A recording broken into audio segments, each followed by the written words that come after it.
কিন্তু থাকে না। আজ রাত যার বাসর ঘর তারও ভোর হবে, আজ রাত যার জেলখানা ফাঁসির রাত তার রাতও কি হয়ে যাবে? মদের আড্ডায় যে তারও ভোর হয়। আর আপনার হসপিটালে ব্যথায় যে কাতরায় তার রাতও কি হয়ে যায়? শেষ হয়ে যায়। দুনিয়া থাকে না, দুনিয়া ধোকা। দুনিয়া কি বলেন না? দুনিয়া ধোকা। দুনিয়া বড় স্বার্থপর, কাউরে থাকতে দেয়, কাউরে কাউরে না। বাপ আমার থাকতে চায়, থাকতে দেয়। আমার দাদাও থাকতে চাইছে, থাকতে দেয়। ধাক্কা দিয়া দিয়া ফেলাই দিছে। সুঠাম সুঠাম মানুষ, তাগড়া তাগড়া মানুষ, নওজোয়ানকে এক এক ধাক্কা দিয়ে দিয়া দুনিয়া কবরে পাঠাই দিছে। যা, আল্লাহ তাআলা আমাদেরকে বুঝ দান করে। অতএব আমার ভাই, ফিকির মূলত ফিকির। আমরা মুসলমান, আমার কথা রাগ হইয়েন না, আমি আবেগে বলছি, মহব্বতে বলছি। যারা দাড়ি ক্লিন শেভ করেন, দাড়ি কাটেন, তাদের কাছে আমার অনুরোধ, আপনি আরেকবার ভাবেন কেন কাটতেছেন। আপনি যদি বলেন হুজুর এটা ছাড়া আর ওয়াজ নাই, না আছে, এইটাও একটা ওয়াজ, আরো আছে, আরো তো কইছি, এতক্ষণ কইছি না তো, আরো কম, অসুবিধা কি? কথা বুঝেন নাই? আল্লাহ তাআলা আমাদেরকে বুঝার তৌফিক দেন। তাহলে মূল ফিকির হলো মৃত্যু। তো বলতেছিলাম, ওই কথাটা শেষ হয় নাই। নবী সাল্লাল্লাহু আলাইহি সাল্লাম দুনিয়া থাকতে প্রতিদিন উম্মতের জন্য কাঁদছেন কিনা? যেদিন দুনিয়া থেকে যাচ্ছিলেন সেদিন ফিকির করছে কিনা? যেদিন কবর থেকে উঠবেন সেদিন ফিকির করছে কিনা?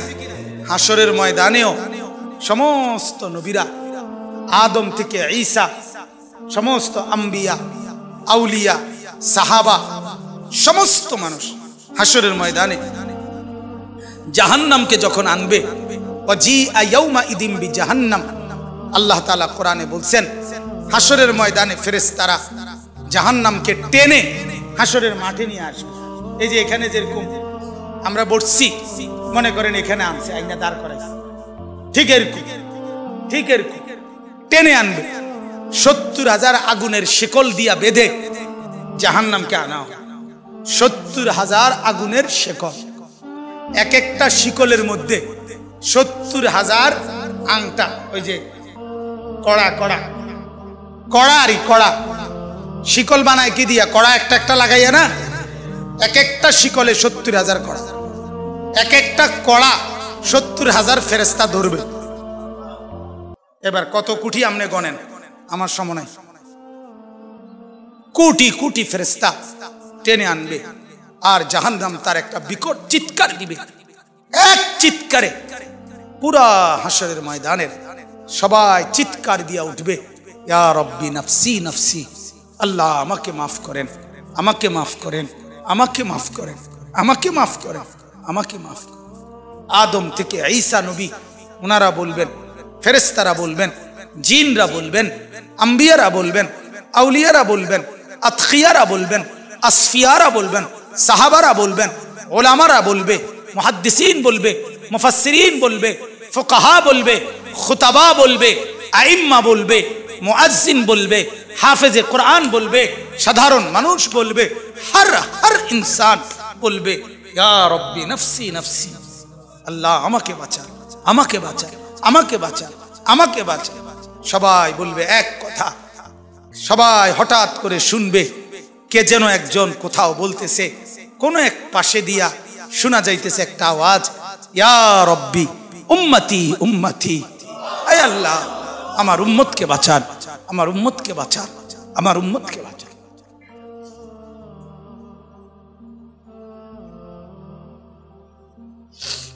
আল্লাহ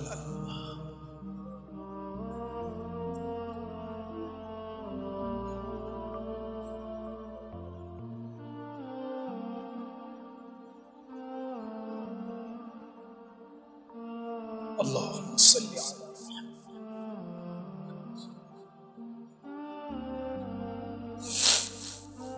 তো তিনি কে বলেন?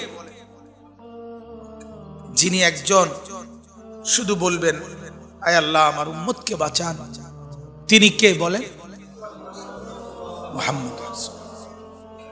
জীবন ভর যিনি ভাবলেন উম্মতকে নিয়ে, কবরে যাওয়ার দিনও ভাবলেন, কবর থেকে উঠবার দিনও ভাবলেন, হাসরের ময়দানও ভাবলেন। সেই তিনি পর্যন্ত, আমার বলার উদ্দেশ্য ছিল এই কথাটা, সেই নবী পর্যন্ত এত ফিকির যার উম্মতের জন্য, তিনি পর্যন্ত নিজের কথা ভাবছেন। এই কথাটা লেগে এতটি কথা কইছে। নিজের ফিকির, ইসলাহে নফস, ফিকিরে নফস, এটা এই পরিমাণ দরকার। ওলামায়ে কেরামকে বলি, ওলামায়ে কেরাম, আওয়াম সর্বসাধারণ আপনারাও তো বুঝেন, বাকি যারা আলেম আছেন আপনাদেরকে বুঝেন, নিজের ফিকির, ইসলাহে নফস আপনাদের জন্য জরুরি, আমার জন্য জরুরি, ইমাম সাহেবের জন্য জরুরি, মুহাদ্দিসের জন্য জরুরি, মুহতামিমের জন্য জরুরি, শাইখুল হাদিসের জন্য জরুরি, হাফেজ সাহেবের জন্য জরুরি, নুরানির উস্তাদের জন্য জরুরি, খোদার কসম জরুরি। নিজের ফিকির, নিজের ফিকির, নিজের ফিকির, নিজের ফিকির, আমার সংশোধন, আমার খবর, আমার নিজের টেনশন দরকার। এটা আমাদের মধ্যে বড় ঘাটতি। এখন ওই যে ওলামা সম্মেলন লিখছে, অনেক আলেমও আমি চতুর্দিকে দেখা যাচ্ছে। আপনাদের কাছে বিনীত অনুরোধ, নিজের ফিকির করেন, কওমের ফিকিরও করবেন, তালেবে ইলমের ফিকিরও করবেন, মুসল্লিদের ফিকিরও করবেন। সবার আগে নিজের ফিকির করবেন। কার ফিকির? তো বলতেছি আল্লাহর নবী সাল্লাল্লাহু আলাইহি সাল্লাম 5 ওয়াক্ত নামাজের পরে প্রতিদিন তিনি দোয়া করতেন, আল্লাহুম্মা হাসিবনি হিসাবান ইয়াসীরা। এই যে হাসিবনি, এই যে নি, এটা ওয়াহিদ মুতাকাল্লিম। আল্লাহ আমি মুহাম্মদ বলতেছি, আপনি আমারে দুনিয়ায় অনেক ইজ্জত দিছেন, আপনি আমারে আখিরাতে অনেক সম্মান দিবেন, আমি জানি, কইছেন আমারে, কিন্তু আল্লাহ আমার এত কিছুর পরেও আমার ভয় হয়, আমার হাসরের মাঠের ভয় লাগে, আমি মুহাম্মদেরও ভয় লাগে।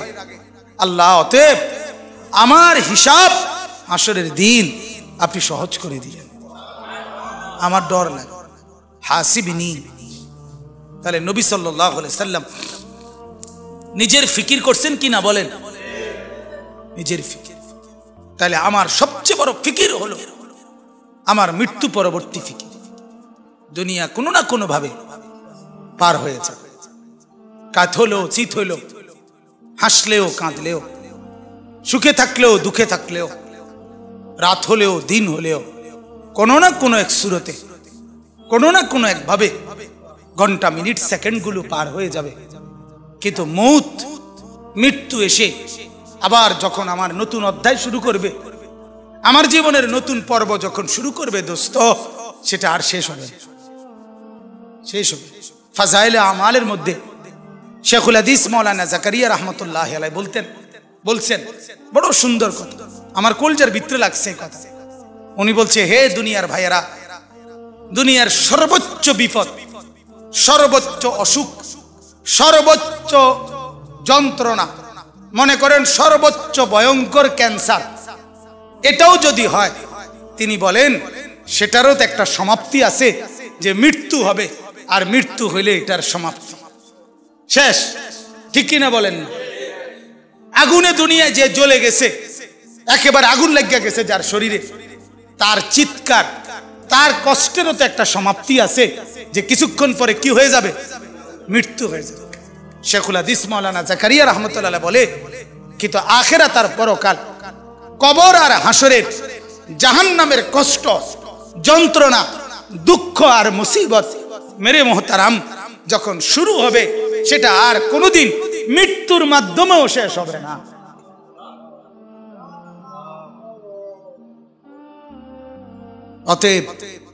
অতএব এখানে হেরে গেলে সমস্যা নাই, এখানে দুঃখে থাকলে সমস্যা নাই, এখানে অভাবে থাকলে অসুবিধা নাই, এখানে আর 10 জন সুখে থাকুক, আপনারে খোদায় কিছু দিল না, এত কোনো অসুবিধা নাই। কিন্তু মৃত্যু নামের যখন আমার আসবে, এরপরে যেই অংশ শুরু হবে সেখানে যদি আমি কামিয়াব হইতে পারি, সেখানে যদি আমি সফল হতে পারি, সেখানে যদি আমি মাফ পাইতে পারি, ওটাই আমার আসল সফলতা, ওটাই আমার আসল কামিয়াবি। ঠিক কিনা বলেন?